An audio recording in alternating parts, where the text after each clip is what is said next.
if ever there was a man born for Miami, our very own Don Johnson, even, to get his name right. But I just picture him there, our very own Harry, with his jacket, the sleeves just rolled up, a beautiful plain, nicely creased T-shirt underneath, the trousers turned up at the bottom, definitely no socks, some steady pair of loafers. I'm about right, aren't I, Harry? The way you're dressed for Miami? I'm in shorts, Kevin. I'm in shorts. I know. I'm sorry to let the team down. Is that? Mind you, I am talking about the 1980s, of course, here for my Miami. So maybe that's the modern way. But it's a great, for me, first time this summer to say hello, good afternoon to you, good evening, whatever it might be. But it's lovely to be joining you for the F1 and practice one. I know we'll be in contact plenty of times during the summer. So I'll let you get on with your job now. But great work so far, and looking forward to another good weekend with you with the F1. Thank you very much, Kevin. An absolute pleasure to be handed over by you, Kevin Howes there. Welcome to Miami. Good morning from Miami. Formula One returns to action after an unscheduled April break. Everyone is raring to get going ahead of what is now round 4 of the Formula One World Championship. It is Harry Benjamin with you in the commentary box ahead of what is slightly longer than the usual free practice session. Just the one practice session, which is going to be 90 minutes coming your way, as it's a sprint weekend. So we really are getting back to it, and we are eagerly awaiting the first bit of track action then from pit lane entry, which is where we're positioned. We've got a full-on team for this weekend. Alongside me in the commentary box, got the BBC's F1 correspondent Andrew Benson, and pleased to be joining us for the first half an hour of this practice session is Williams reserve driver Luke Browning. Good morning, Luke. How are you? Good morning, everyone. Yes, great to be here. It's lovely to be sat on the side of a very, very sunny Miami Grand Prix. It looks exciting, doesn't it? It does. It's a cool track. You've not driven it, have you? We've not. F2 is here this weekend, but you've not had much looking at it from the races that we've seen. I mean, it's quite challenging in places. 100%. I'm so gutted because obviously I stopped Formula 2 last year, and then new addition to the calendar this year, Miami, and I'm not here. So instead, I've got the lovely company of Mr. Harry Benjamin next to me. Absolutely. I mean, have you done any commentary before? I've been very lucky to do a few trackside takes, but not so much on the radio. So it's a new experience for me. We'll give you a good lesson. Descriptive, always that. The sun is shining. We are around the Miami Dolphins NFL Stadium, so it's a cool place to come to, and alongside me we also have, giving me the thumbs up because he's just changed to the right timing screen in front of us, it's Mr. Andrew Benson. Good morning, Benson. Welcome back to Miami. You love it here. You're Mr. Miami, aren't you? Good morning, Benjamin. Yes. Am I? No. The palm tree t-shirt, the shorts, the flip-flops. Come on. Where's the nice loafers? Not in picture. I've got my baggy summer trousers on as far as it goes. Nice. They are black though. We're back because we've had the sort of 5-week break, a kind of spring break, unscheduled obviously because we've lost 2 rounds in April. But I think this is going to be quite a crucial weekend. It almost feels like the start again. I think of the start of the season. You disagree? It doesn't feel like it's been a break, honestly, Harry. It's been quite busy. It's been a lot going on. Regulations have changed, as you know. The teams have been trying to help out a little bit with some news conferences. There's been some genuine news stories happening, which maybe we'll get into in the course of the session. But yes, it is a bit of a reset. The rules have changed in terms of these very complex engine management control systems. Maybe Luke can get into that with us a little bit without getting too technical as we go through the session. But it is super complicated. But fundamentally, the idea, two-pronged, is to allow the drivers to drive more on the limit in qualifying. They're still a long way from driving in the way they would have done normally, naturally, in a car that has just the engine and the driver's right foot, which is not what these engines are at all. And also there's a safety aspect to it to try and reduce the sort of rather significant speed discrepancies you can get between one driver fully deploying all their electrical power, which is nearly 500 horsepower, and someone regenerating their energy. So that's the gap. It's 500 horsepower basically. You can imagine it's a huge speed differential where that happens, and we saw an example of that with the crash that Ollie Behrman had in Suzuka, which was it was a driver error, but the drivers were saying that's not really that relevant. There's a real safety issue here, and with rain on the horizon for this weekend, that's even more the case. So maybe we'll get into that later on through the weekend as well. Yes, but lots to talk about. Certainly is, and practice one will get going in just a matter of seconds. So whilst us three are squeezed into our commentary box, out and about in the elements, in the sunshine. Let's say hello to our pit lane reporter, Jenny Gow. Good morning, Jen. Good morning, almost good afternoon here, good evening if you're back in the UK. I can tell you, you guys don't know you were born. I mean, there might be a squeeze in there, but you've got lovely aircon, you're probably quite cool, you've got bottles of water to hand, maybe some ice if you're really warm and hot. Out here, the sun is beating down in the pit lane. I actually love it though. This weather is a blessing for us because it might not stay, as you said and inferred. The storms might come on Sunday, but for now it's bright blue skies, fluffy white clouds a little bit, but weirdly the grandstands are pretty much deserted at the moment. So maybe once the cars get going, everyone will go, oh, I can hear a F1 car. Let's go and see what's happening. And they'll fill up a little bit. But it's reminiscent, I think, a little bit of like the Bahrain grandstands in FP1. It's just so baking hot. So yes, a little bit empty, but I'm stood in front of Kimi Antonelli's car, the number 12 Mercedes. He's got in wearing purple this weekend as a special Miami suit, and he'll get ready to go out soon. Indeed, thank you very much, Jenny. Cars are out on track. The green light is well and truly on, and we've got an hour and 28 and 47, 46, 45, 44 seconds remaining of the one and only practice session. Cars out on track include Carlos Sainz in the Williams, the two Ferraris of Charles Leclerc and Lewis Hamilton, Liam Lawson in the Racing Bulls, followed by the two Haas cars, Ocon, Behrman, then it's Lindblad, Norris, Albon, Verstappen and Bortoletto as more and more then start to come out of the pit lane. We'll get stuck into all the action. Let's just bring you up to speed with where the standings lie. Coming into round 4, Kimi Antonelli leads the championship with 72 points to his name. He's 9 clear of George Russell. In third is Charles Leclerc with Lewis Hamilton and Lando Norris rounding out the top 5 in the drivers. Over in the constructors standings, and it is Mercedes who lead the way, 135 points to their name. They are 45 clear of Ferrari. Then it's McLaren, Haas in 4th ahead of Alpine. That's the top 5. Red Bull down in 6th, Racing Bulls, Audi, Williams, the 9 teams who've all scored points, with Cadillac and Aston Martin languishing at the back in 10th and 11th as work is being done on George Russell's Mercedes car, which doesn't look like it's going anywhere anytime soon. Fernando Alonso, meanwhile, in the Aston Martin, looks geared up and ready to head out into the garage. So, Luke Browning, Williams reserve driver alongside us. I've introduced you, but we've just got an update from Jenny, who's outside Mercedes, I believe. I am. They were just shuffling the car along, actually. They positioned the car, the number 63 of George Russell, a bit scare on, and because it's quite a tight garage here, and there are fans positioned at the side of it, they need to get his back just slightly out to the left-hand side so he can be released. So that's what they were doing. So no major drama. They've not got the tyres on as of yet, but I'm sure it won't be too long. Thanks, Jen. Right, cars out on track. Luke, you're a pure-blooded racer. What have you made of this year so far and the racing action? You're watching it a bit like us as a fan, but you also get that insider look in the Williams engineering meetings. So what have you made of it all so far? Well, it's very different, isn't it? So I think the way to look at it is there's a lot more overtaking happening. The question is that artificial or is this real racing? You know, I think Lewis made a comment that this is real racing and it's very enjoyable. Other people maybe think, oh, you know, is this just playing around a little bit too much? But being really honest, having driven the car in the simulator and hopefully an FP1 later on down the line, I like the look of it. I think it looks cool, and I think maybe we've gone a little bit too far down the energy side in terms of management, but that is what these regulation changes are happening and what they're trying to address now. And I think they've done a really good job of it so far. They have basically reduced the harvest limit, which means so if you don't have to harvest as much, then therefore you are flat out for longer and drivers are closer to pushing flat out every lap. So that's in a short way of looking at one of the small changes that they've made.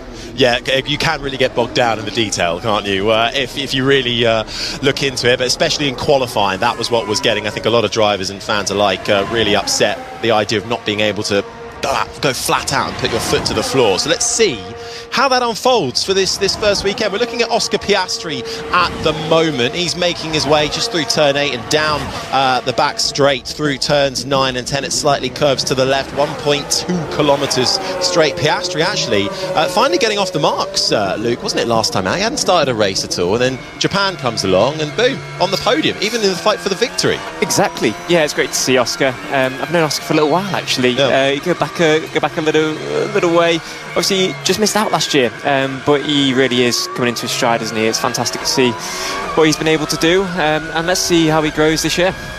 Yeah, bouncing back from that championship heartbreak last year, but weaving left and right. Meanwhile, Lando Norris has gone to the top of the times with a 1:31.941. Verstappen in second with a 1:32.0. Lots of upgrades have been brought this weekend. McLaren with a huge upgrade. Red Bull as well with a sizable package. And Jenny, I believe you've got some news on Red Bull. Well, I'm just down here, just looking in on the team, and there are a whole gaggle of cameras down here, and I was thinking, oh, what are they zooming in on? What's happened? But actually they're just zooming on Max Verstappen's race engineer, Jean-Pierre Lambiase, who we got the news, and I'm sure you'll talk about this later, that he will be leaving, maybe in a couple of years' time, maybe sooner, who knows, because contract's dependent. But yeah, he's been such a stable character in Red Bull, and seeing him on the right-hand side. And I've spoken to a few people this morning actually, and they were talking about how many people have actually left Red Bull, and that was from someone in Red Bull,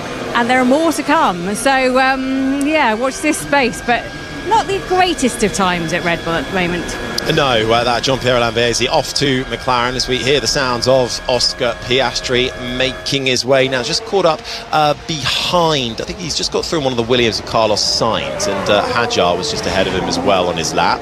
Meanwhile, Sergio Perez circulating out there in the Cadillac, their first home Grand Prix and their first season of Formula One, yet to get off the mark with points, and they too have got a big upgrade. I think Williams have also got a fair upgrade as well, haven't they, Luke? They've brought some new stuff to the floor on the side pod and a few bits and bobs. Yeah. Yes, yeah, it's quite exciting. Obviously, it's a bit of a difficult thing to come back to this sprint weekend because we've had a long time off, we've had a regulation change, there's been working flat out back at the factory to try and get these updates moving, and it's going to be interesting to see who has developed in the right way, and then if the drivers like this slightly different change, has it been enough, or are we going to see any more? That's why we've almost got this sort of slightly elongated session. Not only a lot of teams had actually planned upgrades, I think, for Bahrain. Racing Bulls had a big one for Bahrain, but they're bringing it here, and then their second upgrade was scheduled to be in the next race time in Canada, so they're going to have back-to-back big upgrades. So it's a bit of a we might get a sudden double bubble of performance improvements from the teams up and down the grid, which hopefully stack things up a little bit better, because after the first three races, Mercedes clear out in front. But do you think this time out of actual racing action will allow those to catch up, or do you think it will be Mercedes still out in front? I think it depends where the time is. So, you know, obviously there was a bit of a change about development versus weight, and weight is clear time, and are teams able to take the weight out of the car as well as do the development at the same time, or is that a bit of a two-stage thing? So I think that probably comes into it a little bit, and yep, I guess we'll see. Here we are on board with Hamilton. Yeah, indeed, replay of Hamilton coming into the final corner and just losing, or the penultimate corner I should say, just losing the rear. Saw that so many times here last year, didn't we? Very easy to lose the grip, especially in these early stages. Meanwhile, fastest in the first sector with the hard tyre on, Lando Norris coming through turn 13, flicks it left through 14, slight elevation change as he goes through 14 and 15, 90-degree nearly left-hander of turn 16 that sets you up for that long back straight. He's 9/10ths up in the middle sector on Charles Leclerc, so this is Lando Norris, first proper fast lap. In second at the moment, will look to improve here, fastest in the middle sector, hits the brakes in time for the hairpin down at turn 17. That's where Hamilton just had a bit of a moment, and even Norris there, just the back end slightly sliding out as he arcs his way left through 18. The final right-hand kink of 19 sets him across the line, and it's a lovely tidy lap from Lando Norris, a 1:36.88 to the top. Pretty neat and tidy then from Norris, who goes first. Verstappen up into second as Piastri joins them in third. Leclerc down to 4th, Sainz, Hamilton, Hadjar, Behrman, Hulkenberg and Albon the top 10. Then it's Lawson, Lindblad, Ocon, Bortoletto and Perez the top 15. Bottas down in 17th, still waiting for lap times from Kimi Antonelli, who is out there, Franco Colapinto and Pierre Gasly, Alonso and Stroll in the 2 Aston Martins, yet to get out on track, so no times left for them on the boards. Harry, I've got a question for you, actually. That's dangerous territory, Luke, but We've go on. got a lot of rookies on the grid this year. We do. Who has surprised you the most? Who's done the best? What's your view on it? Oh, good question, Luke. Good question. I mean, well, in terms of, we've got one sort of proper rookie, haven't we? We've got a lot of young drivers. I mean, Arvid Lindblad, I think what a start to the year he had in Australia, right? Out the blocks, great qualifying, was up to P4 at one point, wasn't he? And the pressure as well, building up to your first Formula One race, knocked Max Verstappen out in Q3 in Japan. So I have to say, Lindblad's really impressive, but I'd say the step up for Kimi Antonelli in his second year has been the convincing I think a lot of people needed about that raw talent that Toto Wolff seemed to think he had. What about you? What do you think? Yeah, I mean, is it a regulation change? You know, is it that big of a difference that the new drivers are not having to adapt? This is the fastest car they've driven. Yeah, that's a really good point, because is it a blessing or a curse? You're coming in blind, you don't have the hangover of the previous regulation cycle, and you're just given what you've got, right? So for something like a Lindblad or a Hadjar even stepping up into the big team in Red Bull, actually I have to say Hadjar I think has done very well so far. Probably the best number 2 driver that Red Bull have had in a while, only because, well, maybe because Red Bull aren't where they want to be, but equally I think he is rapid, and I mean he's shown, I think, a really steady head, even though he loves a good radio outburst. Yes, yeah. I mean, what's your view on it, Jenny? What do you think? I am quite impressed by all of them, in fairness. I think Kimi is a good target. I'd like to see how he copes with the pressure that George Russell is putting on him and will be putting on him throughout this championship challenge, and whether Kimi can keep it up. He crumbled, didn't he, last year? And I just wonder, Lee, when you push comes to shove and you get to a point in a championship where you have to challenge, what are the key skills and the people around you that can help you do you need the most? Because he's going to have to go all the way this year if he's going to really prove his point. This is true, and we've seen George spoke about earlier about being ready to fight for championship, and honestly I think he is. He's had the experience now, he's ready to, and this raw pace that Kimi got is really just astounding, isn't it? So we've seen him have a few wobbles. Remember Imola, back where he had a lot of school friends there and it didn't quite go to plan that weekend. Yet these are the sort of things that you learn from, and he's been pushed into it at such a young age and such a fantastic job at this stage. Has he matured and learned from these small setbacks and is applying that immediately? I mean, from his career trajectory, you'd say yes. Well, yeah, exactly. To skip Formula 3 and then move straight up, it's a lot put on young shoulders, and now he's picking up all the records. Kimi Antonelli right now, youngest pole sitter, 3rd youngest podium, youngest ever to lead the Drivers' Championship, Andrew. Well, one sec, Gasly radio. Smells very strange in the car. Understood. We're having a look. It smells very strange in the car from Pierre Gasly as a brief yellow flag out on track. That reminds me of a quote that Seb Vettel said one time. Do you remember that? Something hanging loose in the car? Yes. Perhaps, yes. Between his legs, I think it was, wasn't it? Yeah, exactly. Good old Sebastian Vettel. As we're looking at a new liveried Racing Bulls, Liam Lawson, in a special livery for this year. They've added a dash of yellow to the car, and he's making his way around, currently down in 15th spot at the moment. By the way, if you're up, well, it's not that late. If you're in the UK listening to us on Sports Extra and you've got a question, it's 5:15. Oh, it is. Well, we travel a lot, so I get confused with the time zones. If you've got a question for Luke, you can send one in. #BBCF1, and we will make him answer it, because he is tied to us for at least the next 15 minutes. So whether you like it or not, Luke, there's some questions coming for you. I am here for you guys. Yes. Right, Jenny, back down to you. Yes, I just wondered how you felt about this, Luke, because I know Serena Williams was here this morning because she walked past me, looking amazing, with her blonde hair bobbling about. She came into Ferrari. Now, I thoroughly expected her to be in the back of the garage for FP1. which is an hour and a half session, because obviously they've had lots of rule tweaks, so they made it just on a weekend. It's the only practice they get, so they've reverted to 1.5 hours. She hasn't stayed around though. She's not at the back of the Ferrari garage, and I just don't understand it. Maybe she's got a better ticket somewhere, better paddock club. As Gabriel Bortoletto has a bit of a lock-up down at turn 17 and gets those hard tyres, a little bit dirty just in terms of the tyres. He's not the only one to lock up. Arvid Lindblad, that front right, big lock-up, big flat spot. I mean, Luke, when you do that, when you catch the brake and you have a quite a large lock-up, do you just sigh in the car, because that's gonna, the vibrations off that, and surely tyres gone. That will be back to the garage, I think. Yes, well, it's very difficult. It's even more difficult this year, because obviously the way to regen is by engine braking. That slows down the rear axle, and then here we are. Check turbo. Copy that, we're checking. It's making a lot of noises.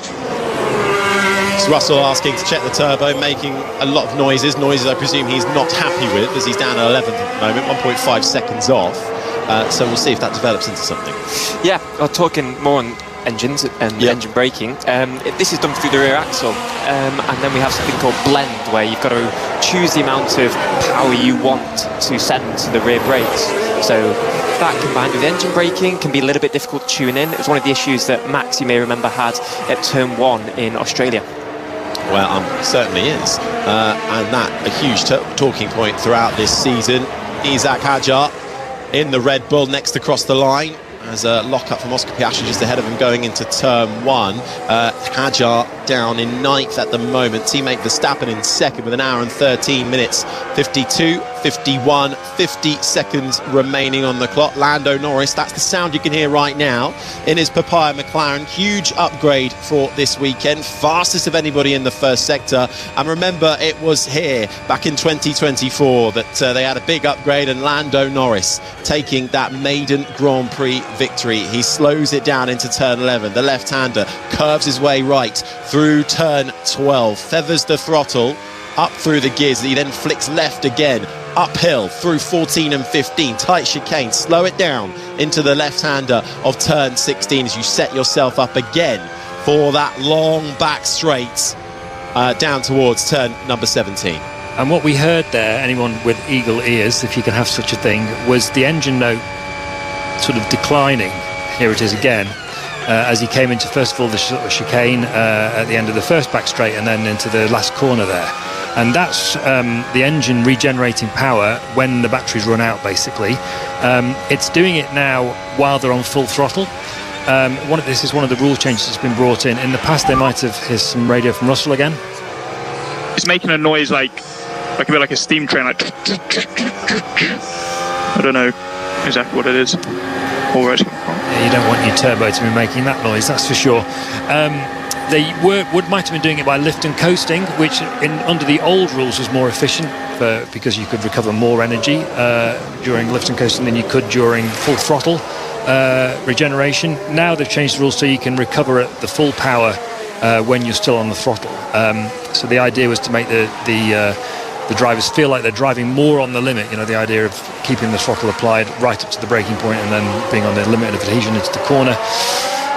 But it's still not completely natural, is it, Luke? Because in normal driving conditions, you wouldn't expect to lose, 20 or 30 kilometres as you were approaching the braking point for a slow corner like that. Yes, so the new changes are effectively that in a straight line, you can now regenerate 350 kilowatts, whereas previously you could only do 250. The benefit of being able to do the super clip in a straight line is that you can have the old DRS or SLM enabled at the same time. Sometimes it was more efficient to use that 250. You can't regen as much, but you're able to travel quicker because you've got the DRS or the SLM open. But now,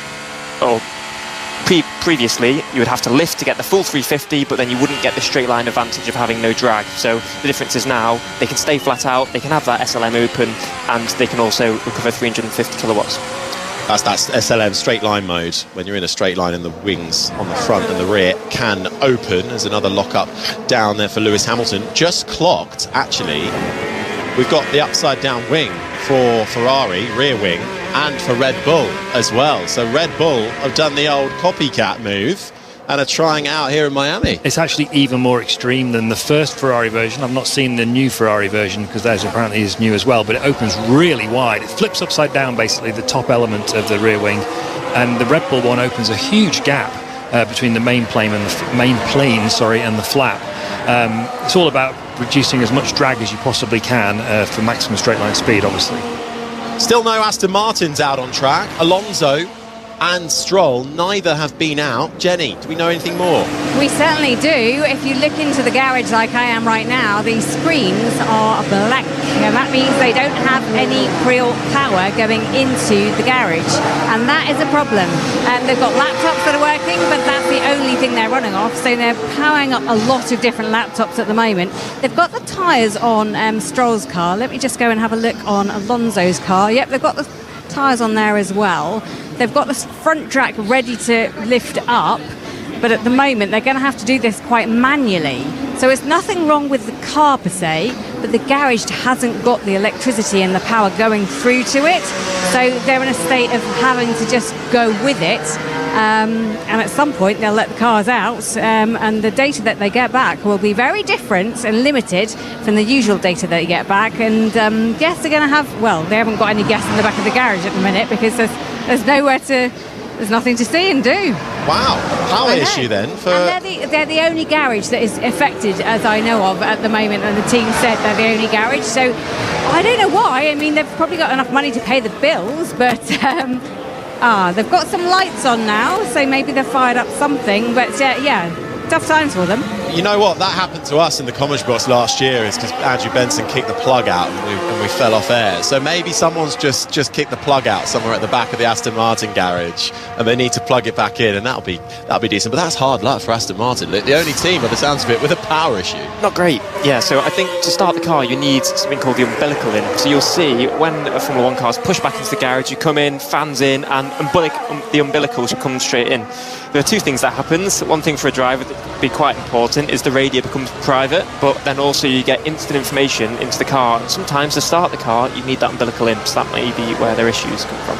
Well, let's hope they'll be able to sort that out ASAP. Just over an hour and 8 minutes left of this session. Norris, who has looked rapid straight out the box, really. A 1:33.35 for him. Hamilton second, half a second adrift. Then it's Verstappen, Leclerc, Piastri the top five. Antonelli followed by the two Alpines of Colapinto and Gasly. Then it's Behrman and Hadjar who round out the top 10. Ocon is 11th ahead of Albon, and Sainz down in 13th. Then it's Lawson and Russell the top 15. Russell's been reporting some strange noises from his turbo engine.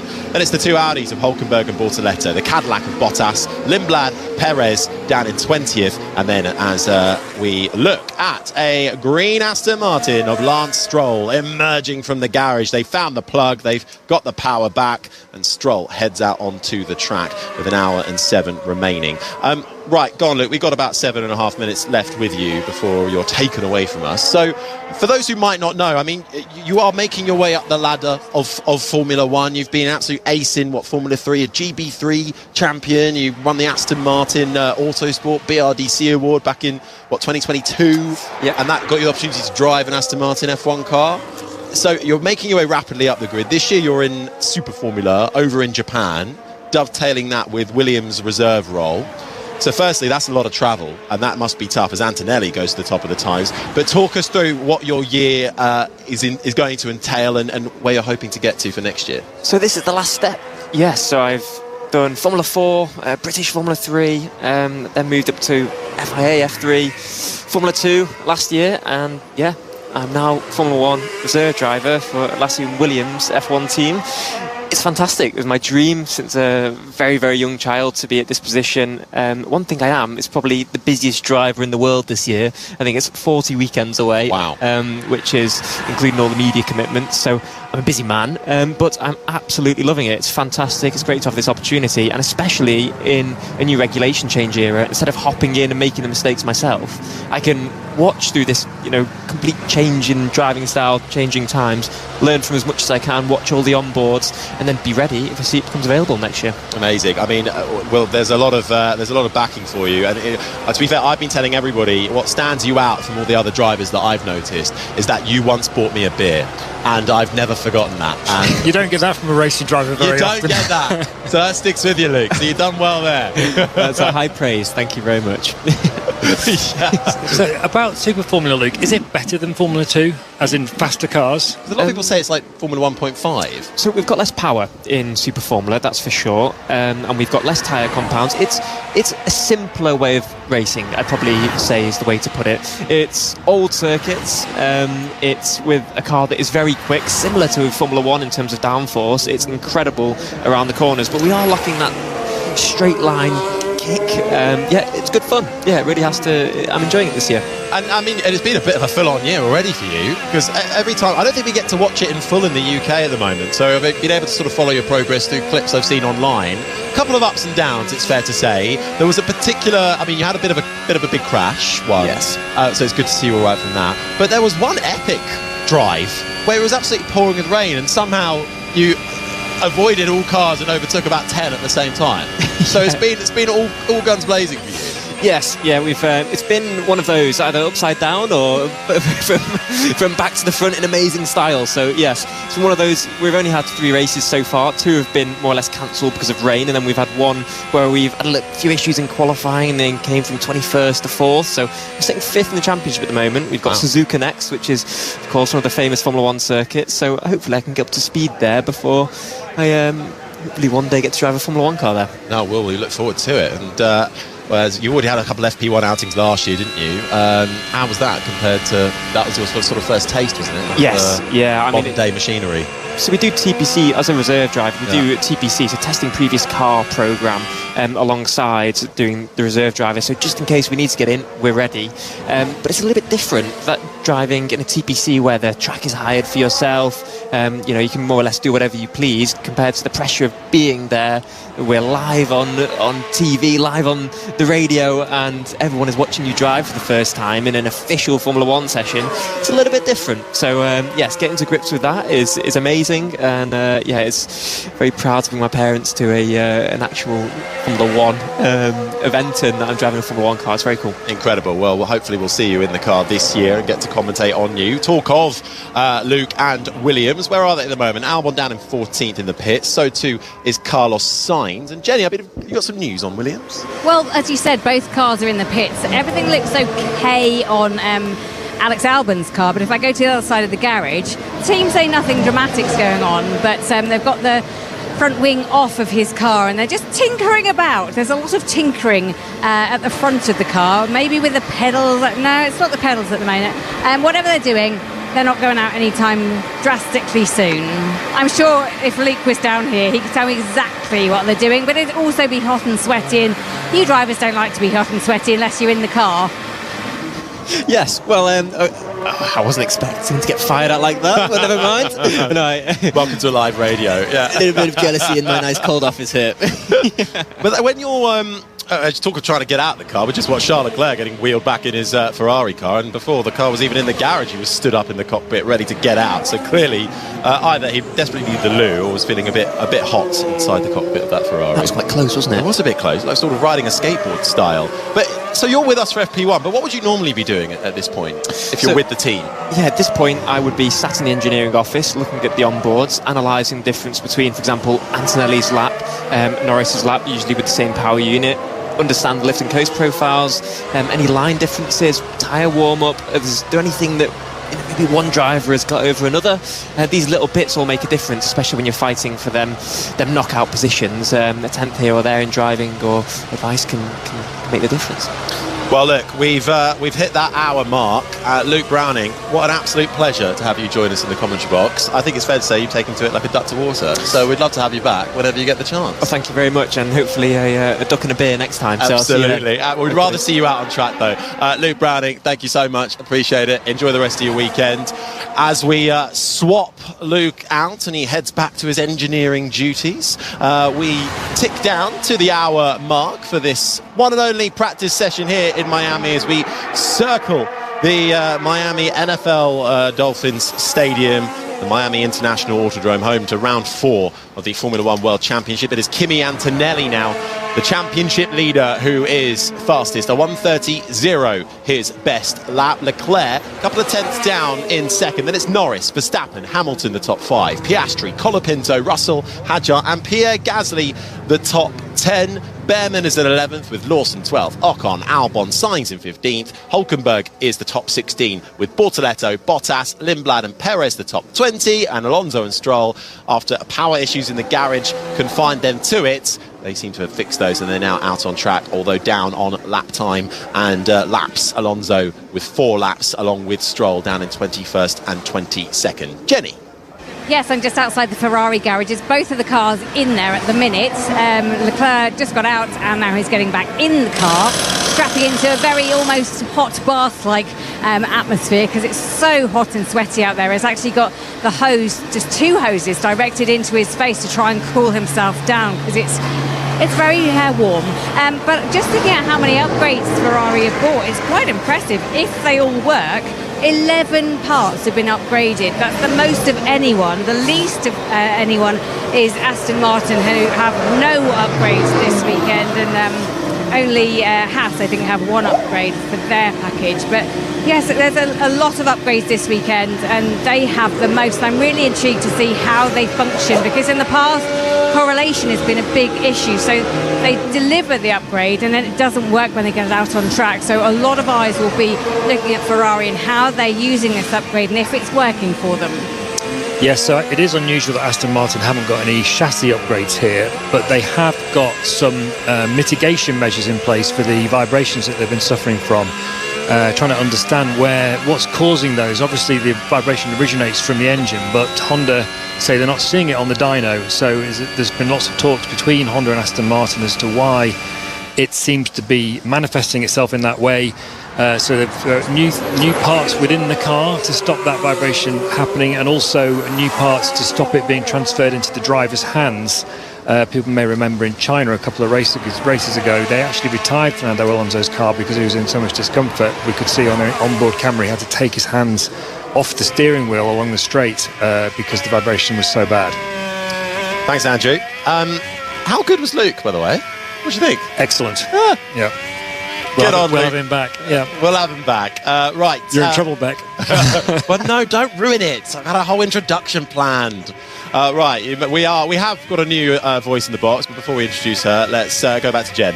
Yeah, it just sounds like we're at the dentist down here at Ferrari. They just had their little file out, so they were filing something off of the front right tyre, and the sparks were flying everywhere while they were doing it. It was quite impressive to see, but they've finished that now. The deal has gone away, and they'll let him go out in a minute. So I've no idea what they were doing and where they were doing it exactly, but it was like behind the front right tyre. Thanks, Jen. Right, never fear. Back in the commentary box, it's not just Andrew Benson and I, because we are joined once again by Rebecca Clancy. And your title for this weekend is? Oh, you can just call me Extraordinaire. Extraordinaire journalist. Yes. Extraordinaire F1 journalist Rebecca Clancy let's do that. Is with us for the duration now of this FP1 session. I've got a lot to live up to, apparently. You have indeed. Don't need to set the bar high. Well, to be honest, at one point I thought Luke was actually coming for my job because he was throwing it to Jenny, one to Andrew, picking up. Incredible. So, yeah, a big gap to fill, but you'll fill it, I think, fine. Right, so far, Beck, what you've gleaned from this session, quick out the blocks was Lando Norris. Kimi Antonelli, though, looking rapid. 2 drivers that go quite well here. Yes, well, obviously where Lando got his first ever win a couple of years ago. I mean, I don't think the pecking order is going to change that much, is it really? I know it's a tricky one to come back to. I think it's sensible that they've extended it out to 90 minutes. But it feels a little bit like we're going to resume where we took off. You're not going to keep me with the final hour if I say that, are you? Beck, come on. Come on, let's not do that in the last 6 minutes. Okay, right, the last 3 minutes. Or never. Yeah. But it's good. I mean, it's great to see Antonelli up there. I was having a conversation in the paddock earlier, and I was thinking that, we've still got a long way to go in the season. We've lost 2 races, but given it was 24 to start with, it's still a huge, huge season. there are question marks over Antonelli's ability to sustain the momentum that he had going into this break. He's only 19 years old. We obviously saw last year he had that big dip in Europe. I think it was he scored 3 points out of 9 races. I don't think that's going to happen again. The person I was speaking to from Mercedes doesn't think that's going to happen again either. So it's really interesting to see how he's come out here, put himself at the top of the timing sheets. And normally, you know me, I always think FP1's not really that indicative of anything, and we don't know anything that they're running programs, etc., etc. But here, I actually think it is probably one of the more interesting ones to watch, because we're going straight into sprint qualifying this afternoon. We've had a month off. Most teams have brought upgrades. F1 is and always will be a massive development race. And then you have which drivers went on holiday, which drivers went back to New Zealand to renew their passport, which drivers have been keeping them. That's Liam Lawson, by the way. Which drivers? That's such a niche story. The only New Zealander on the grid. It's the only. I don't know who's listening. My mum might be listening. So it's fascinating to see who's been in the gym. If you follow them on Instagram, they've all been in the gym, haven't they? They love a topless selfie. But anyway, moving along. So yeah, I think it's great. Antonelli's come out here. He's really making his mark. George Russell, I think, is the number one driver in that team still, although Mercedes will absolutely never say that they have a number one driver, of course. But I think it's really good for Antonelli, even just mentally, to be out there on top with the Ferraris and the McLarens having what looks like they've made a bit of ground on them. I think it's a really interesting dynamic that's developed at Mercedes, the way the season's happened so far. Antonelli's definitely stepped it up this year. However, he's also been quite lucky. So Russell had a technical problem in China qualifying, which meant he didn't get pole, and Antonelli did, and then he went on to win the race. Russell had another technical problem in Japan qualifying, and then Antonelli was very lucky with the safety car. There's some argument about whether he might have won the race anyway, we don't know, but there's no question he's had the luck this year, and Russell has not. But it's only 3 races, and there's still 19 to go, depending on how things go with the war in the Middle East. So we're going to see the mettle of both of them. Russell's been in Formula 1 a lot longer than Antonelli. At the same time, you can see why they would both feel pressure. Antonelli's only 19, he's never been in this position before. Russell has been waiting for this for a very long time. He expected to join Mercedes in 2022 and do this then, and of course it was really bad timing for him, because that's when Mercedes went off the boil with the last new regulations. Now he was expecting to come in and this will be my year, and suddenly he's got this challenge from his 19-year-old next to him. He's got to keep himself calm, and he's doing that by talking in public about, my approach hasn't changed and blah, blah, blah, like drivers always do. But how it actually plays out in reality is going to be interesting to see. Do you think we might get a rerun of 2008, Fernando Alonso, Lewis Hamilton at McLaren? Different characters involved, obviously, and they're a lot more media trained now. 2007, yeah. Sorry. I don't see that. The dynamic there was so charged in the way that it isn't at Mercedes. I think Toto Wolff will manage that situation in a way that Ron Dennis was incapable of doing. And Toto has experience of managing that situation. And he managed it with Hamilton and Nico Rosberg in 14, 15, 16 as well. Kimi and George aren't the characters. The characters are very I did caveat it with very different characters. They really are. And Wolff's much more in control of that situation than Ron Dennis but when the was, even though Ron is thought he was, I also don't think either of both, by the way, Hamilton and Alonso both behaved quite badly through that year, 2007, at various times. Allegedly, depending on how you look at what actually happened and what did actually happen, because it's still debated. We've only got 56 minutes left. I'm not going to get into that now. 52, sorry. I don't see Antonelli or Russell doing any of those sorts of shenanigans that went on. You think they're too well behaved? It was just the power of the intensity of the personalities involved is just not the same as a picture of Fernando Alonso comes up on the screen, appropriately enough. Even he's changed in the intervening years. So I think it's going to be a really interesting championship fight, and I hope some other teams get into it as well. I can't see it degenerating in that way. Maybe I'm wrong. But you know what hasn't changed since 2007? Benny's love of Fernando Alonso. Didn't take you very long, did it? I thought you were going to say Benny's hairline. I don't think that's changed either. We'll talk of Fernando Alonso. We did just see him have a bit of a lock-up going into turn 1. This is the final year of his contract at Aston Martin, we believe, but there are some rumblings, Andrew, that actually he might want to stay on. Well, it is the final year of his contract. There's no debate about that. He's quite open about that. But he did an interview on TV at the Monaco Historic Grand Prix last weekend where he said, hopefully it's not my last season. Now, in his media session yesterday, he was a bit less definitive. He was still leaving himself some wriggle room, but you know, he keeps saying, I think the messaging is he's going to stay. I think I don't think he wants to go out after such a dire season. B, he's saying I'm still driving at my absolute peak, and Aston Martin believe that's the case. They don't see any drop off in him at all since he's joined the team. And C, they don't have a lot of other options because, first of all, there aren't that many other drivers available on the market, and second, who are of Alonso's level, and there aren't that many of Alonso's level anyway. And also, they're not very appealing as a team at the moment because they're in such a mess. So I don't know, but I have a feeling that he will carry on for at least one more year. Well, turns 45 in the summer, doesn't he? Not long away for Fernando Alonso, the oldest driver on the grid, currently down in 22nd and last, and in the pits along with his teammates Stroll and Sergio Perez. They're the last three right now.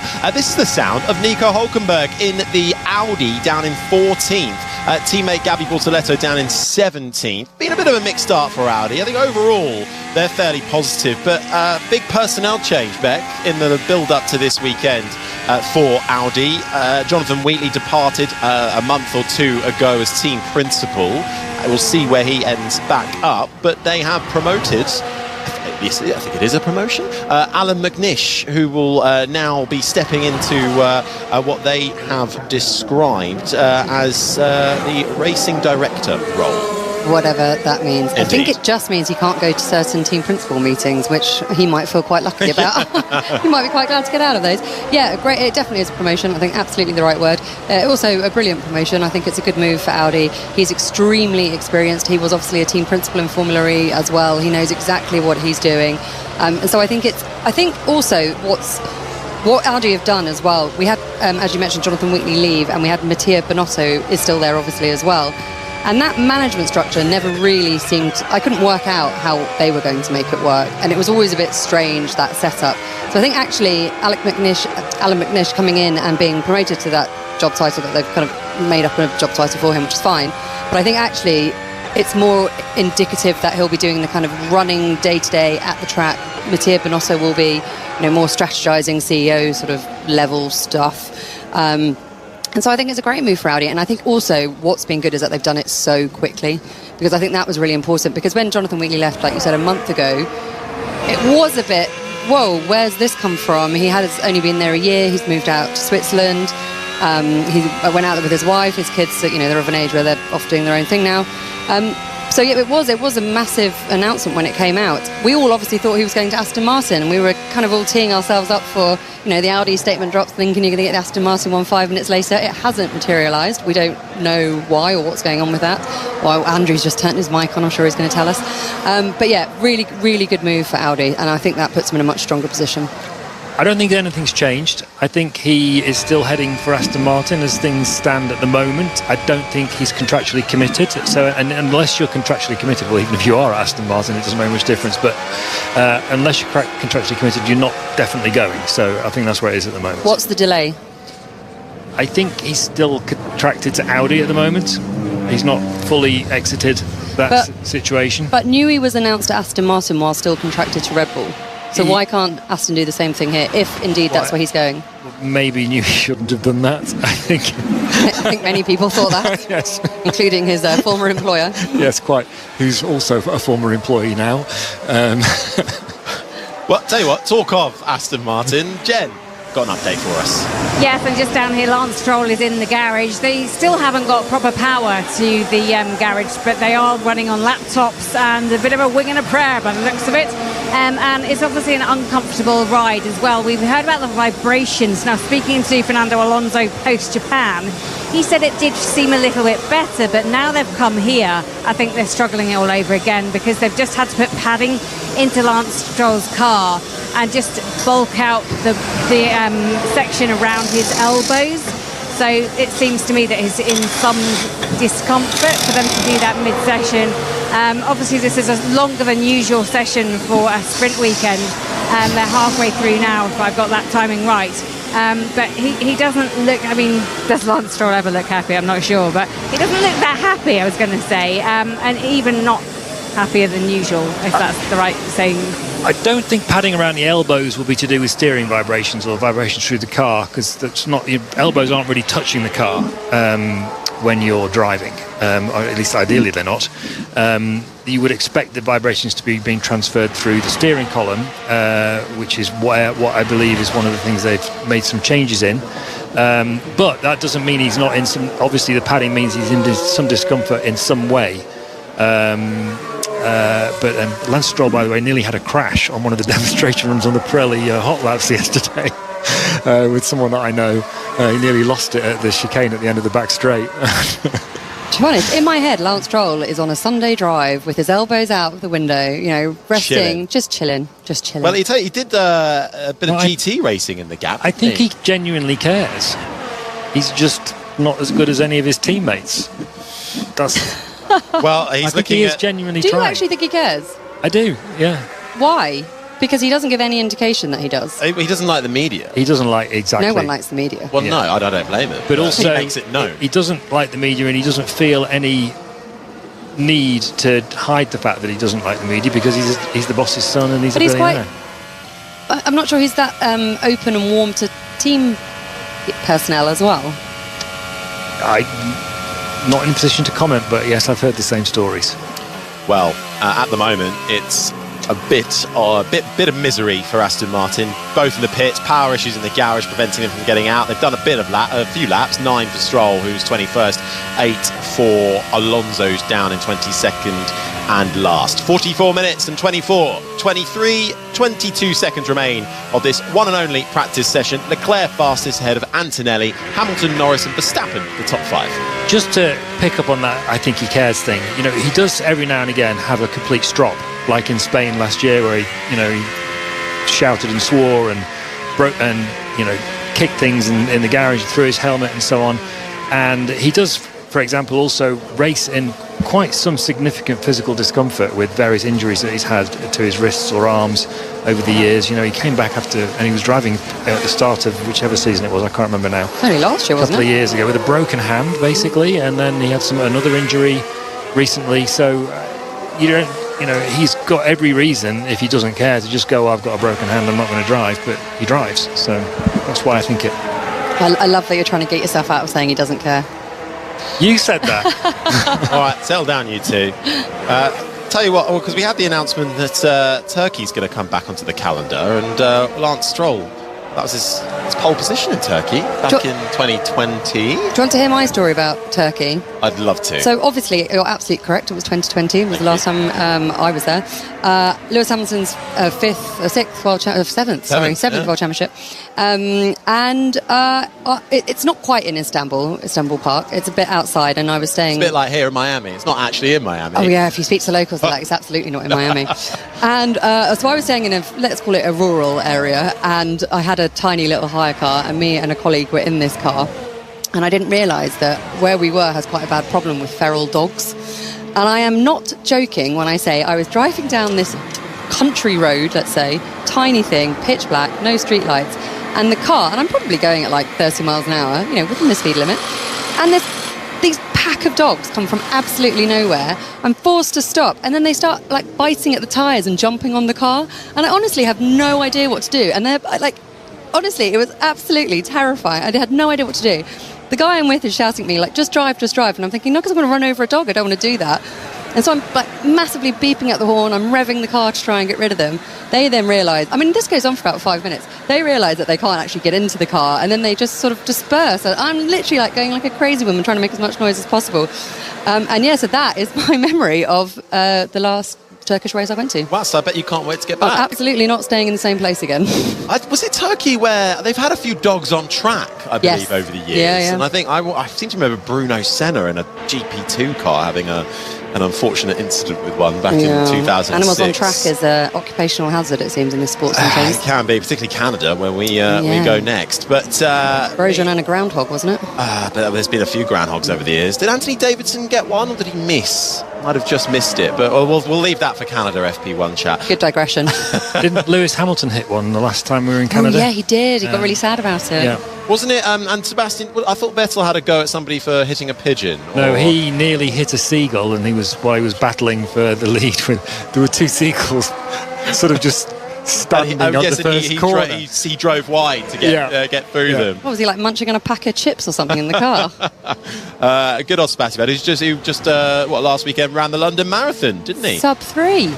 He ran it with Tom Clarkson. I don't think Tom did the sub 3. He started it with Tom Clarkson. He didn't run it with Tom Clarkson. I spoke to Tom yesterday. Tom did it in about 4 hours, I think. That's still pretty Also good. very respectable. Also, he had an injury, Tom, so this is the compare of the FIA press conferences at Grand Prix. He had some kind of leg injury that he ran through the pain, so he did a really respectable old time. TC. Yeah. What's your marathon PB? Well, I'll tell you what, it's never going to happen, but I watched it from the sidelines, and I tell you what, I think that's harder. I was knackered at the end of the day. It's really stressful when you're trying to spot someone, isn't it? And it's the heat, the people. You're walking from mile 11 to mile 22. Like it's trying to get into a pub. It's tougher. It's tougher. The important stuff. On. It's tough you work. Can't say it's harder watching the marathon than it is actually going out and competing. So my personal best, I only did it once, back in 2006. It was wet, and I took 5 hours 19 minutes. And I've had 4 knee operations since and have damaged my knee forever. But I raised a lot of money for NSPCC, and I was dead chuffed to have done it.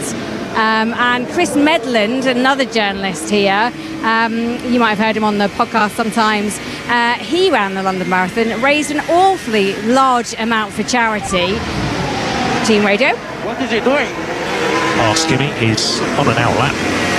Yeah, but he was swimming in front of me. Yeah, I saw. That was Kimi Antonelli, who was approaching, I think it was Lance Stroll's Aston Martin, down the straight between turns 8 down to 11, and travelling at speed, and Stroll didn't really seem to see him, and weaving left and right as skidding his way through turns 14 and 15. Max Verstappen having to cut the chicane and regain stability in that Red Bull, and he hasn't been particularly happy on the radio either.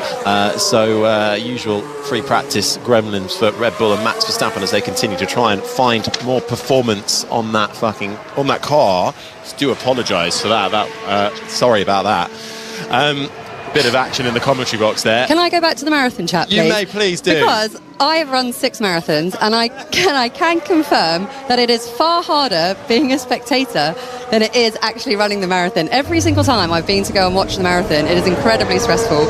I hate it, and it is much easier when you're running it and you've got a cleaner line of sight. My PB is 4:27:40. Lovely work. Apologies again if us? you might have heard a bit of language there. Right, Jenny, got some Cadillac news for us. Yes, I am down here at Cadillac. Actually, the owner of Cadillac, Dan Taris, made a huge sponsorship to Chris Medland, I was talking about before. I think he did it in a time of 3:32, if I'm right. I can't remember. He was out of condition, he said. Very generous of him and wonderful.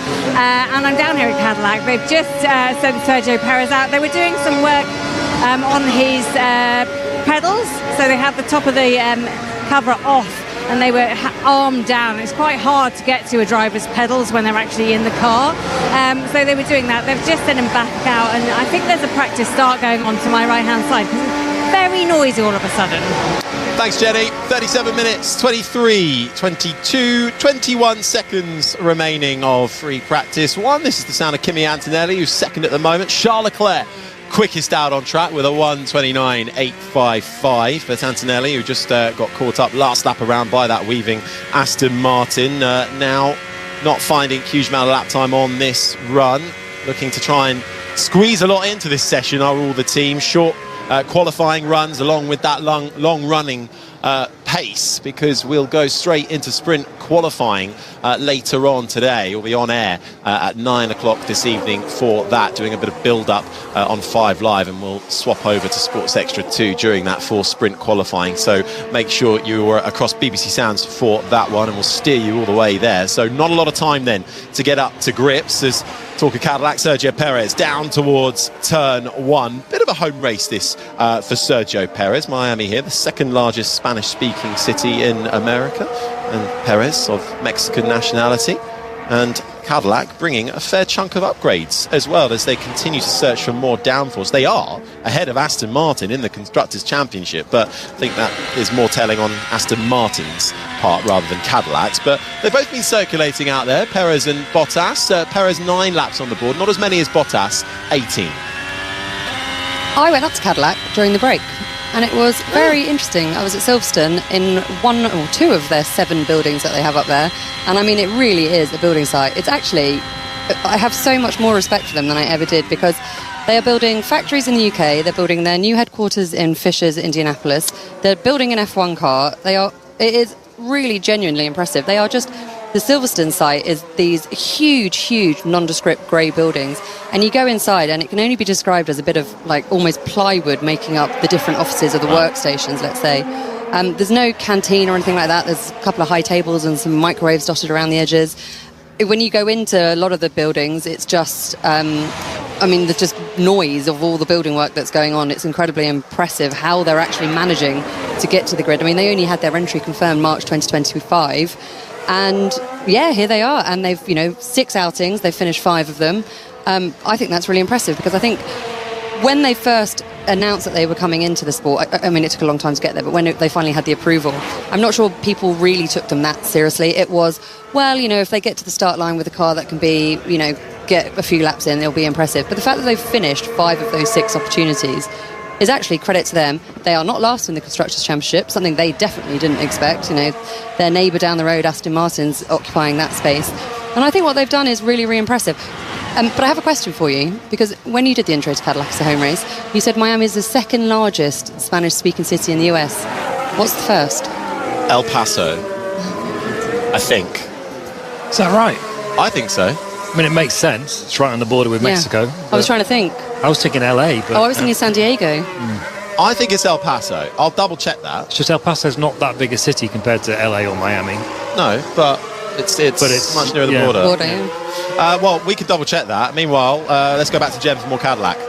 Yeah, on Cadillac, I was speaking to the team yesterday. They've bought 9 different parts that they've upgraded this weekend, which is pretty impressive. They've been working extremely hard, to name a team that hasn't, but they've been working hard on their pit stops as well, and that's one thing that they haven't really done that well in. But they were saying yesterday to me that yes, they haven't done amazingly when it comes to pit stops, but actually they've had most of team radio again. Who is it this time? Come on, man, it's downshifts.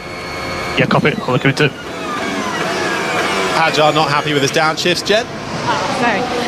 So yes, they've tried to look at the pit stops. Every pit stop they've done so far, or most of them, they haven't been at pressure points. They've been under safety car or something like that that's meant they haven't had to put pressure on the team.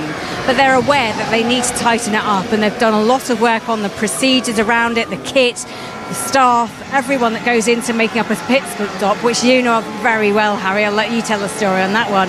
But hopefully they get a normal race this weekend, and they'll be able to hone their skills a little bit more when the pressure is on, and actually see what the true value of that pit stop is. And then they'll be able to reflect that in their strategy and in their data, because at the moment they're having to go long on all the analysis. So when they pit a car, they can't go, if we drop them out after 2.5 seconds, we know exactly where they'll go. There's no regularity to that, so that will really help them when it comes to positioning and when to pit. Yeah, exactly, Jen. Thanks for that. 32 minutes, 25, 24, 23 seconds. I mean, I have a huge amount of respect for pit crews now, having had a go at every job at Haas a few weeks ago. Very kindly let me in and had a go on the front jet, the rear jet. The hardest job being a gunner. And the person who actually screws the nuts, the bolts to secure the wheel, the tyre to the wheel, that, I mean, it's a hefty bit of kit. And one wrong move and you can drop it on the floor, sparks flying everywhere. When you've got a car coming in at 80 kilometres an hour and you've got to quickly get it on, it's a massive undertaking. And you've got to rely on the driver as well, hitting their mark perfectly every single time. It's so impressive. I'm impressed you got in the car. And I'm not being mean. If anyone doesn't know you, you're very tall. Did you get in the car completely? Well, it had no seat in it, so I was sat on the floor, and my legs went down the two leg holes, tunnels, which is slightly. That was actually the most difficult bit because I could lower myself in, and then the leg tunnels are slightly raised, so you have to sort of get your legs in first, for me at least, and then lower the rest of your body.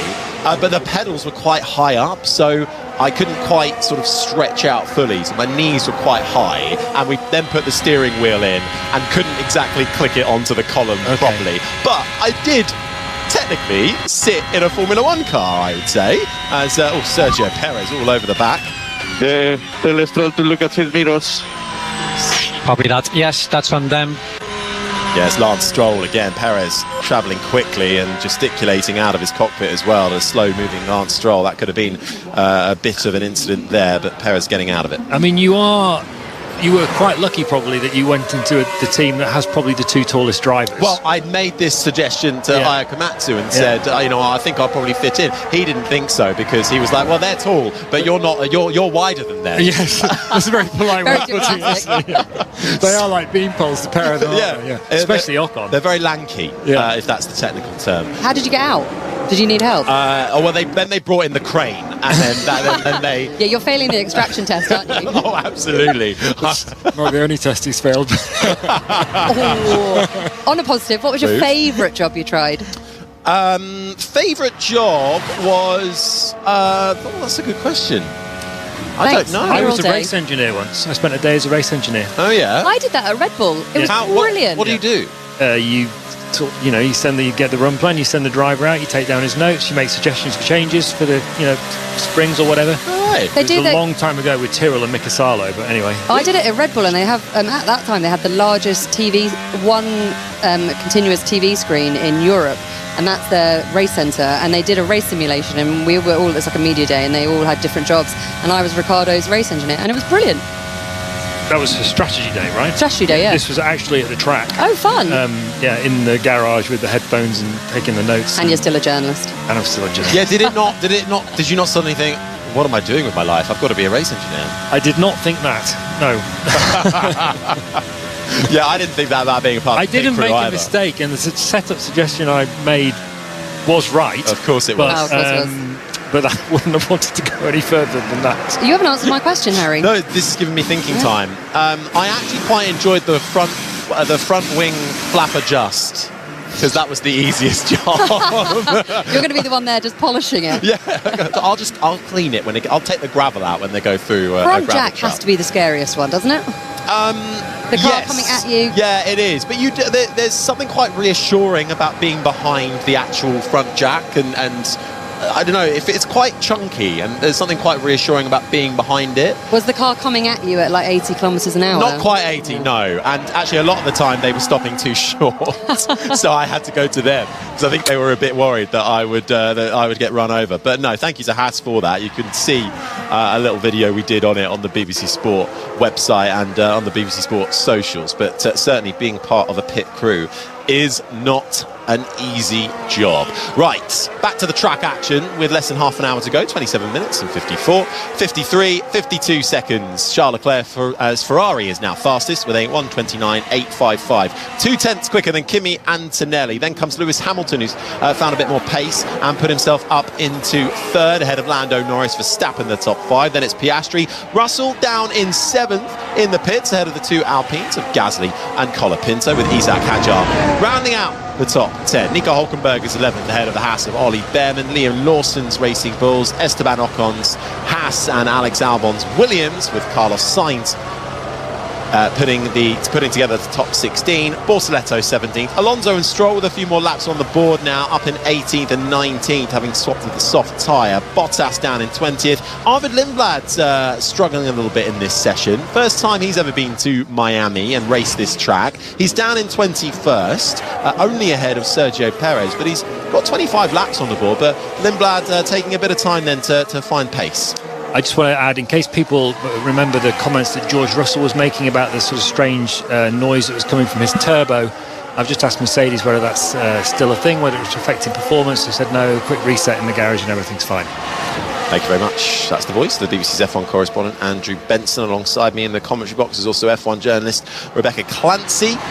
Harry Benjamin up here, and down in the pits is Jenny Gow for us, as we're currently looking at the Brazilian driver of Gabriel Bortoletto, who's been responsible for both of Audi's Q3 top 10 starts this year and for their points so far. Nico Hulkenberg has had to make do with a few 11th place finishes so far and a few 11th place qualifying. So it's Bortoletto that is bringing in the points, albeit just 2 points for that 9th place finish back in Australia. But Audi with what we are all led to believe are the biggest turbo on the grid. So while that could give them a lot of grunt, a lot of power down the straights, it's rather causing them a lot of frustration when it comes to the starts, losing a lot of positions. And that actually is one of the tweaks to the regulations coming into this weekend that we're trialling out, is that if you do get a particularly bad start, there are now implementations where the engine will kick in, and so nobody can have a drastically poor start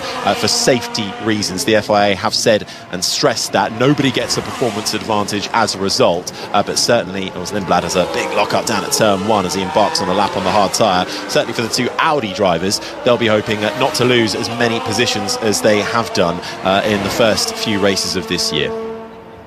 Oh, I forgot to turn my microphone on there. Racing Bulls have got a new yellow livery. Are you loving it, Harry? I like it. I quite like a bit of colour in Formula 1. I like a bit of yellow. I think it's just a bit sort of like slapped on. It does look like someone's just got a bit of a highlighter pen. Yeah, exactly. And kind of dashed the front and the sides a bit. But they've had DJ Khaled doing all the promotion around it, because I believe there's some sort of summer drink that they're promoting, and that's why it's yellow. Do you know what I like most about it? That it actually looks different to their normal livery. How many times have we been told that there's a new livery for this race, and you have to spot the difference, because absolutely no idea what they've changed. At least they've gone all in, and I like it. No, I think Cadillac have got a new livery, but you can barely tell the difference, because everything's black and white anyway. They've added the stars and stripes to the Cadillac there, as we're just getting another look at that lock-up from Arvid Lindblad. We can hear from him on the radio. That was really weird. I don't know if they should have my brake touch. Found it weird, that last lap. Doesn't know if there's an issue with his brake temperatures, but I'm sure we'll feed that back and maybe come into the garage at the end of this lap. He's just making his way into the final sector now. Jenny? I very much like the yellow, and do you know why? It's not that yellow is my favourite colour. It's because it reminds me of Eddie Jordan and the Jordan racing cars, and it's just a nod on the head for that, really. I like it. It's a different yellow, obviously, but it's still yellow in my mind, and that's good. So we've had a lot of running on the hard tyres so far, Harry, haven't we? We have. Red Bull have done one run on the mediums, and Aston Martin, as you mentioned a second ago, have done the soft tyre themselves. I'm hoping that this longer session, this hour-and-a-half session, is going to mean that we get a sort of semi-qualifying simulation run towards the end, where they all go out on a soft tyre, so we get some kind of sense of performance before sprint qualifying later on. But maybe, I hope I'm not hoping in vain. Do we get a long run corner when it's a sprint weekend? Well, the producer asked me about that yesterday, because we know how much the producer, for whatever reason, known to him, he loves long run corner, but I don't think, doesn't look like one's heading in this direction anytime soon, so I hate to disappoint. I can't remember which producer asked me that, by the way. I only come in to introduce long run corner. I'll just go. That's my favourite bit of the day. Well, you have to come back again then, Beck. This is the sound then of Oscar Piastri, who in contention for victory last time out before the safety car came out. Whether he would have been able to hold on to it is another question. But Piastri, who had a pretty tough start to the year, not able to start in Australia or China, crashed out in Australia, issues on the grid for China, and then finally got it all together, finished second last time out. That's put him up into 6th in the Drivers' Championship. He's on a long run at the moment. A lot of Flovis on the right-hand side of that McLaren, which, as we mentioned at the start, has got a whole raft of upgrades on it. To the front corner, the engine cover, the side pods, the floor, the rear corner and the rear wing, all being upgraded for this weekend. So let's see if that pays dividends for them. And they've got more coming for Canada in 2 weeks' time, which is interesting. I don't know whether anybody else has got... Well, we know Racing Bulls have got a big step for this race and the next one. I don't know whether anyone else has got 2 big steps like McLaren are planning. Yeah, I think because some had a plan to bring them in Bahrain initially, but obviously due to the cancellations, they've had them ready to bring for this weekend instead. Back to you, Jenny. Yeah, it's a bit of a suspension change going on at George Russell's car, number 63 at Mercedes. He's clearly not happy with the setup and the handling of that car at the moment. He's not, where is he, in 7th place at the moment. So they're working on it, finding the balance, finding the reliability, finding the way that he likes to drive this car. Thanks, Jen. Yeah, down in 7th. Teammate Kimi Antonelli up in 2nd at the moment. Ollie Bearman is circulating out there. We're getting a look at the British driver back after that huge crash in Japan where he limped away. So at least for him, getting a decent amount of time to recover from what was a 50G crash down at Spoon Curve, avoiding Franco Colapinto's slow-moving Alpine, and part of the reason why there's been such a big push to tweak the regulations coming into this weekend for safety measures as well. And at the moment, Bearman down in 12th. He's had the better of his teammate Ocon so far, down in 14th. Yeah, it was an interesting one. That it was basically a consolidation of the views the drivers had already held about the dangerous speed differentials, and that was just the evidence that they need, the physical evidence that they needed to really push that point into the break. I was quite surprised that more wasn't made of Colapinto's movements on track. Yes, Bearman made a mistake. Yes, he was deploying energy, which took the car beyond its grip limit through that kink before the Spoon Curve. But he was also on the line that he was because Colapinto was drifting left off the racing line. He didn't get penalised for that, but I know quite a few people were surprised that something at least wasn't said about his actions there, because not least because the drivers had agreed that when they were in that sort of situation where you could be in a deployment offset scenario, let's put it that way, you had to keep your line straight to avoid anything like that happening, and then something like that did happen. Yeah, I spoke to a few drivers that have raced extensively in Japan as well, and they were all saying the same thing. Colapinto almost listing lazily to the left at a corner where you don't take that line. And equally for Bearman, he would have had good line of sight of where Colapinto was. So between the two of them, could have been perhaps an incident avoided, but was certainly a driving factor for why we've had some of these engine regulations. Jenny was mentioning a bit of a suspension change on George Russell's car. We're seeing that in action at the moment. Piastri on the radio. Some smoke in the cockpit, which smells like fake smoke, but it's quite a lot.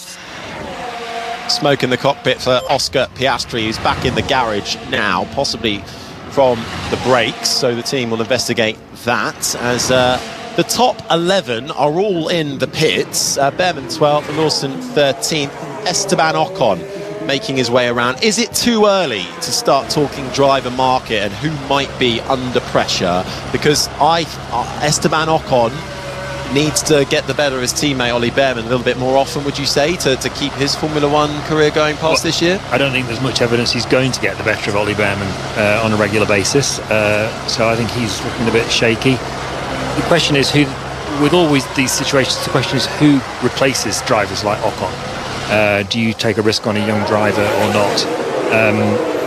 And also they need to think about what Ollie Bearman's career trajectory is, because he's obviously Ferrari contracted, and when are they going to want him? Because he's been very impressive so far in his season and a bit of Formula One. I would say that one of the names that really leaps out to me as significantly under threat, perhaps even for this year, who knows, is Franco Colapinto. He's not really been anywhere near Pierre Gasly. Yes, you're both doing the finger thing that means money. That's why he's there. But other drivers can bring money, so it doesn't necessarily doesn't mean it's going to keep him in place. Of course, Also questions at Alpine about leadership. How long's Flavio Briatore going to hang around there? The Renault, let's not forget, the Renault CEO is new. Does he really want to keep the new guy? Does he really want to keep Briatore, who was Luca Di Meo's appointment? The previous CEO who left Renault last year. Question marks at Williams. Carlos Sainz's contract runs out, I think, this year, and Williams, having made such a big deal about 2026 going to be their next step towards the front, they've actually taken a next step towards the back. Will he want to stay there? His decision to go to Williams rather than Audi isn't looking so smart at the moment. And those are the main ones, I think, really. And then, of course, the big question about the driver market, Beck, is what does Max Verstappen do? Does he stay in Formula One, or does he walk away and do whatever, race at Nürburgring or whatever? Beck, answer that question after we've heard from Jedi, because she's got an update at McLaren. Yeah, certainly do. Both McLarens in the garage and both having some severe issues with temperature. Now, you walk up the paddock and it smells of burning so badly. I think the brakes are on fire on certainly Oscar Piastri's car. They've cooled it down. They've got a new nozzle that fits on the front of the car. I can't really explain what it looks like. It looks like an elephant with an upside down nose, basically a trunk, that fits on the front of that winglet. And they've got them on both cars, and they're just blowing into the car to try and cool it down. But they've got them on both cars, so Lando Norris. So this is a very large overheating problem with some fire that they've managed to sort. But yeah, the smell is disgusting. It's a lot of noises coming from the turbo. Carlos Sainz, another man out there with strange noises from the turbo, as he's out on track at the moment with his teammate Alex Albon. Let's come back to you, Beck. Sorry for cutting in front of you there, but yeah, the big question, Max Verstappen, especially with the news of GP departing. Well, I think GP departing is actually a much bigger thing than we've sort of... It happened in the break, so there hasn't been much chat about it. I think that's a major move for GP. It's great. Obviously, maybe he just wants a new challenge. We know, staff leave. There's always that period, isn't there? There seems to be a big rush of people out the door. It happens. There's been a management change, obviously, at Red Bull. But that driver-race engineer relationship is absolutely crucial. We saw it, didn't we, with Lewis Hamilton and Bono. That was a key relationship for him. And then this year with at Ferrari with Lewis Hamilton, he got rid of his race engineer from last year. He's got a temporary one in at the moment, waiting for his permanent one to arrive. And that is so important. And for Max Verstappen, he's won all of his world championships with GP. They're really close. I don't think there are many people who Max Verstappen can talk to like he talks to GP. When, the adrenaline's flowing, they're professional athletes, it happens. It's nothing personal, but you still have to have a bit of a thick skin. When Max Verstappen's saying, stop talking to me, don't tell me what to do.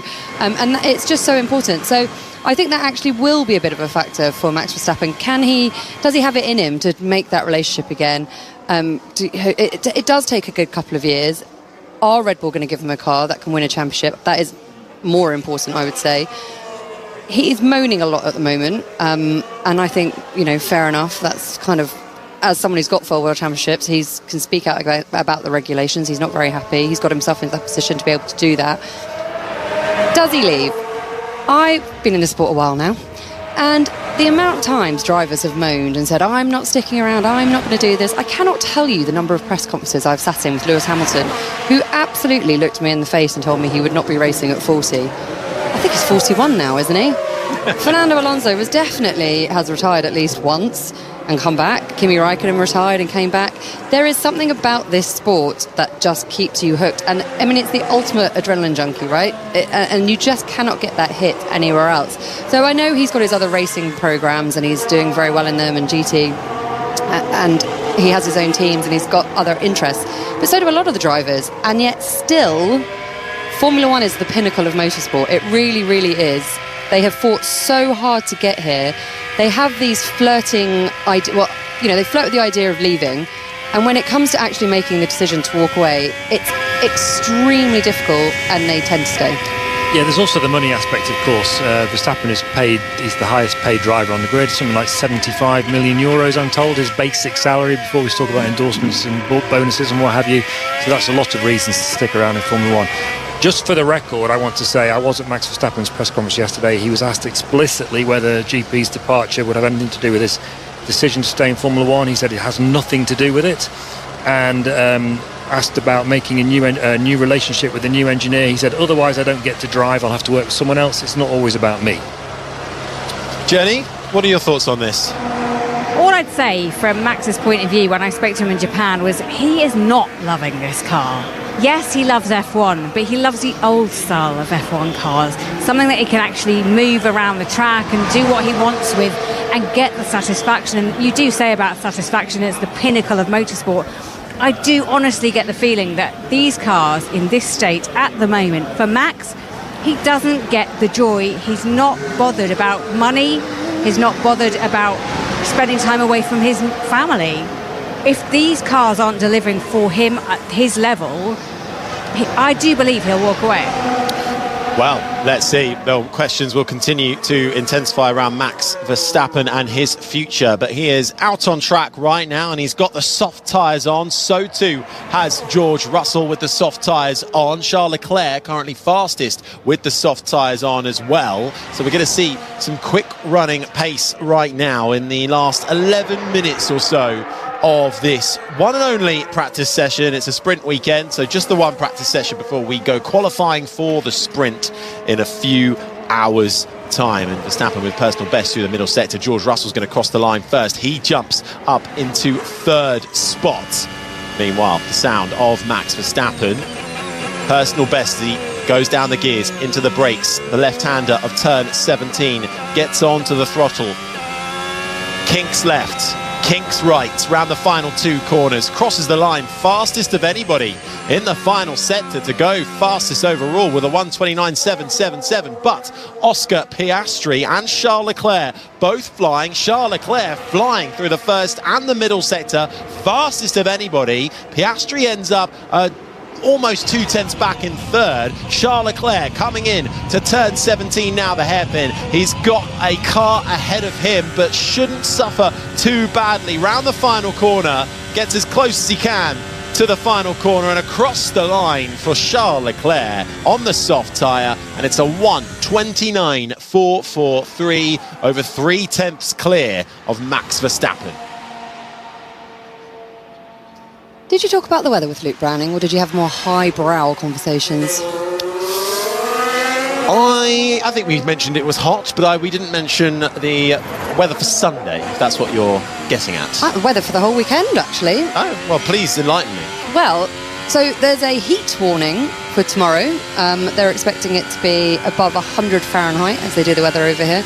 It's about like 35 degrees or so. It's going to be very hot tomorrow.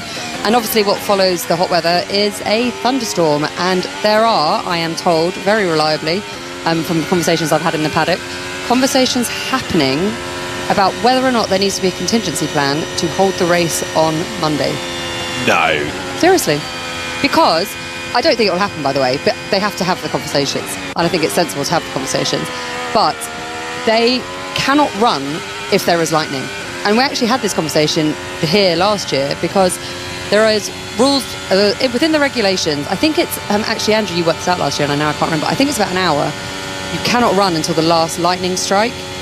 And if the thunderstorm happens all day and then you lose light, you obviously cannot run the race. Now, I was speaking to a team principal who told me that if they have to go racing on Monday, they'll go racing on Monday. It is what it is. But there are definitely conversations happening as to whether or not this race might not happen on Sunday and it has to be pushed back. At the moment, the forecast is very much for storms all day on Sunday. Is it all day? It's all day. Couldn't move it earlier in the day. Actually, Jenny mentioned Chris Medland earlier. I was out with him the other night and he said he's on the hunt for a rain jacket. It's going to be that bad on Sunday. I'm glad I brought mine. Jenny, you got your rain jacket, right? No. I'm going to steal yours, that's fine, because you'll be inside and I will not. Just on that note, though, they are talking about contingency, as you said, Beck. But Monday is also looking like a lot of rain, so that might be tricky. Well, they can run in rain, they just can't run in lightning. Yeah. And if they do get to run in the rain, that's going to be quite exciting because we've not seen these cars running in full wet conditions yet with this new era of Formula One. So there's a couple of changes. They have these partial aero modes when they run in the rain.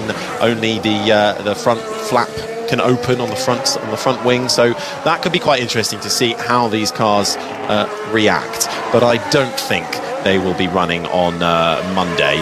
So right now we are pursuing. When are you going home? Yeah, I've got a flight on Monday evening.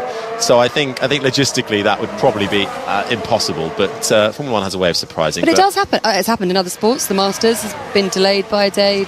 Wimbledon happened all the time before we had the roof. Have they ever had a Monday race in Formula One? I feel like there was a conversation a few years ago about Japan, but I don't know if it actually happened. Can you remember, Benny? I remember being in Japan when the typhoon hit in 2019. I was there too. They cancelled all running on the Saturday. They did. And they ran qualifying on Sunday morning, which wasn't the first time in Japan. Right. I don't think they've moved the Grand Prix, to my memory. No, I don't think they have, no. It doesn't really happen. They always find a way to run it. What I was told yesterday, maybe new this morning, was that, of course, they've got an eye on the weather, but there's not been any serious conversations about rescheduling anything at the moment. The thing with this track as well is that it's owned by Hard Rock. All of the track is on their land, so if they want to run it on Monday, they absolutely can. They're not battling with Miami-Dade County and opening of roads and all. It's an enclosed circuit, so they definitely could do it. Yeah, the thing that normally decides it is the TV schedule. Yeah. The TV's it's all booked in for Sunday. Everyone's paid their money, and that's when it's broadcast. And of course, everyone's not at work or at least most people are not at work on Sunday, so people can watch it. Whereas if it's Monday, many fewer people can watch, so they'll do everything they possibly can to get it away on Sunday. Well, it's a bank holiday in the UK, so no one's at work on Monday either. Yeah, but the UK is not. You're determined for this race to happen on Monday, aren't you? I'm here till Wednesday, so I'll be here no matter what. Yeah. Right now, now, you won't be on holiday. I'll be the only one in the comms. It'll be me and producer Paddy in the comms box. I don't think producer Paddy will be here either. I think it'll just be Beth doing the commentary. Yeah. So interestingly, we have had a lot of drivers run on the soft tyre. George Russell's one of them, but he's only 6th fastest, nearly 7/10 off the pace. Kimi Antonelli in the other Mercedes hasn't gone out on the soft tyre yet. So I don't know what to read into that. Probably nothing, but it's only sprint qualifying day first practice, but and the times are still coming in. Max Verstappen's just said a fastest of all middle sector.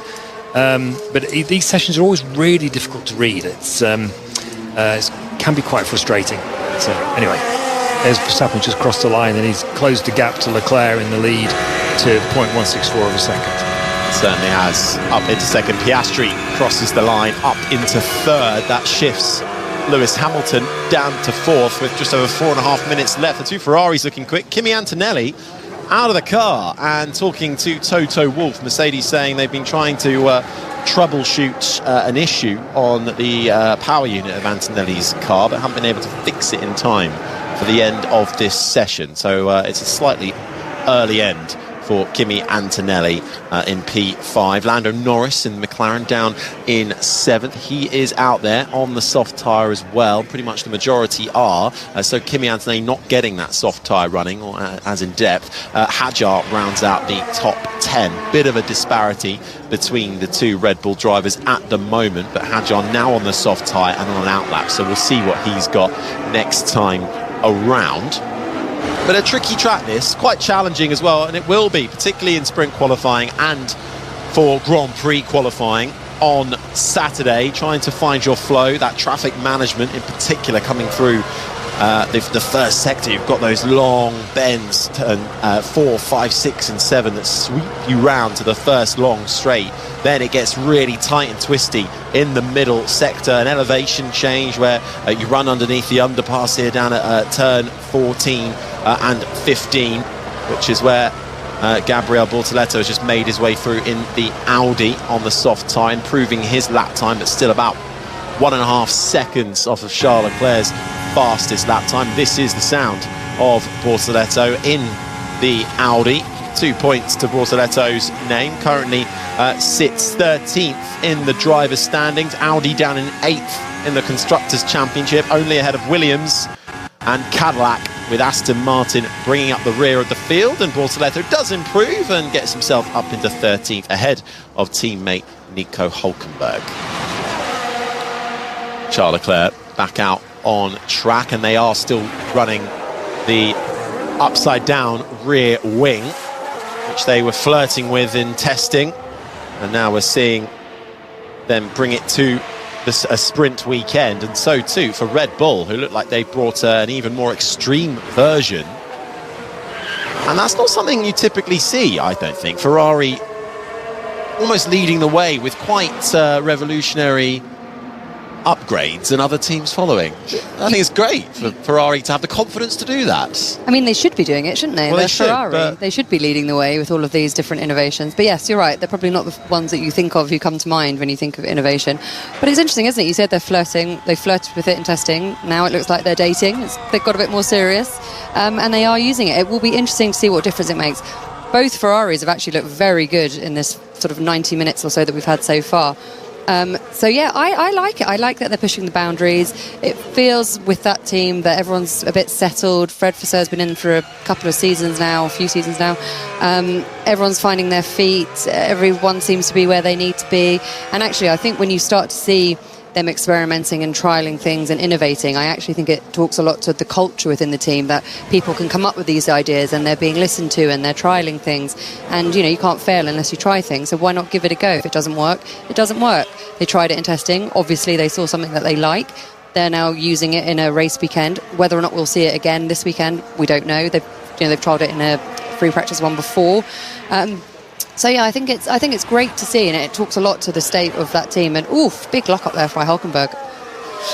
That felt painful. Front right down at turn number 1, and straight away the lap completely ruined for Nico Hülkenberg on a nice set of soft tyres as well.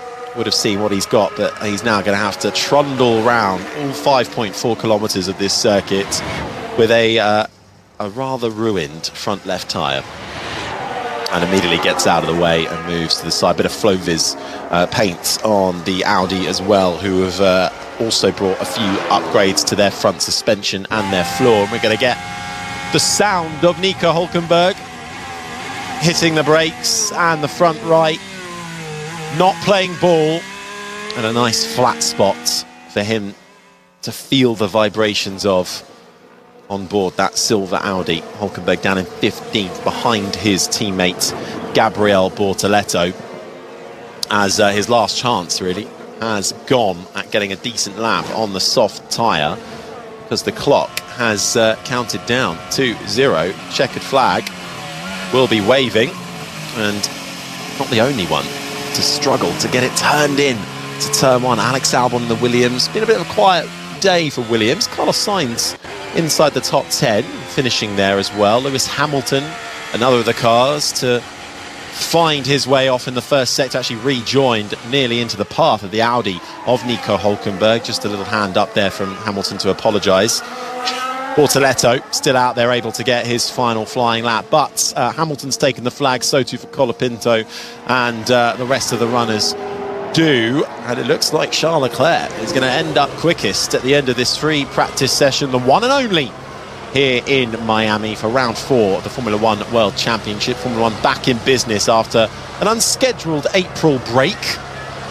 A 1:29.310 for Charles Leclerc, 0.2 quicker than Max Verstappen in the Red Bull. Better session for the Dutchman. Oscar Piastri in 3rd, Hamilton in 4th. Kimi Antonelli with some power unit issues preventing him from getting a bit of soft tyre running at the end. Kimi Antonelli 5th, ahead of teammate George Russell. Not the simplest of sessions for Mercedes. Norris 7th, Gasly 8th, Hadjar 9th, and Carlos Sainz rounding out the top 10.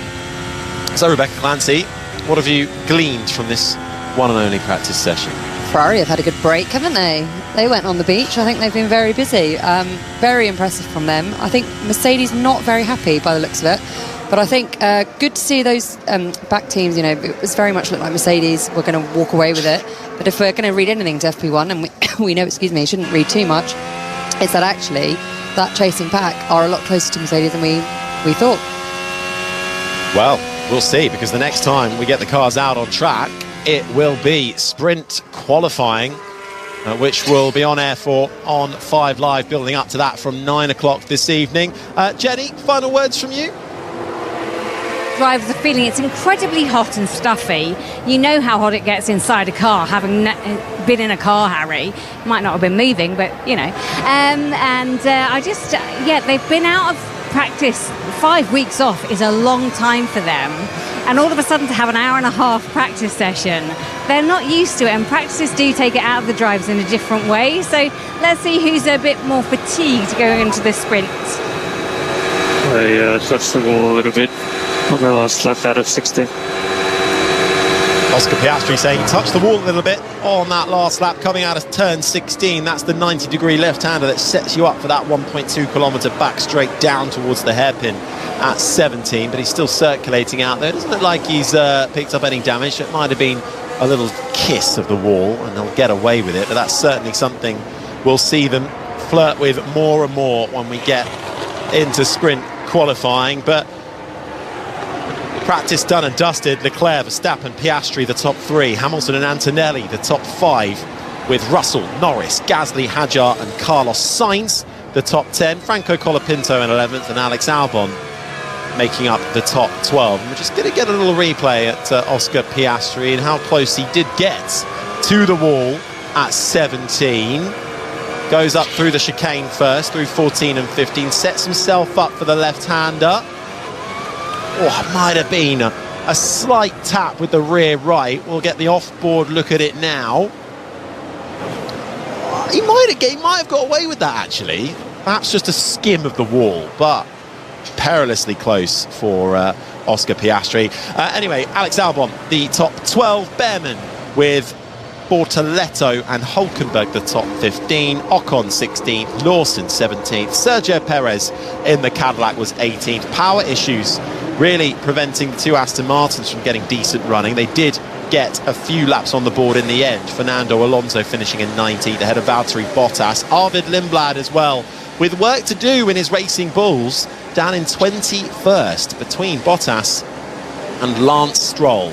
Last of the 22 runners then, as we hear the practice starts get underway and we get set up for sprint qualifying. Join us for all the build-up of that from 9 o'clock this evening on 5 Live. My thanks to Rebecca Clancy, to Andrew Benson and Jenny Gow. This has been an IMG production for BBC Radio 5 Live.